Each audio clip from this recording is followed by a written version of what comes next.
Greetings YouTube, and I'm happy to say, as you can see, my Note 9 got fixed, and it was a pretty easy process.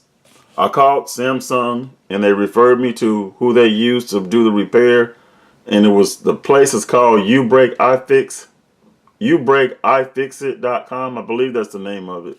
I may be a little off on that, but you can Google it, it'll come up.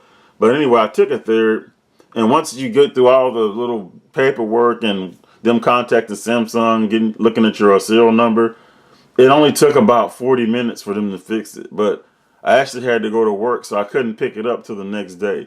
But it's a good job, a lot easier process than what I anticipated, and I'm really happy. It was only like $65, which is awesome. I thought it was going to be a little more than that. This is the only phone that I've had, well, that I've broken. I've actually only, well, no, I shouldn't say that. I broke my original OnePlus, but I never got it fixed. But this is the only big flagship phone, that I have broke. So I wasn't sure of the process and how much it would cost, since I didn't get insurance. I just got the basic Samsung warranty. But $65, that's not really bad. I mean, some deductibles on the repair plans are, I think, more than that. But anyway, the phone's fixed. I really like it. I won't go into too much detail. I'll save that until the review. But all I can say is it's truly an all-day battery.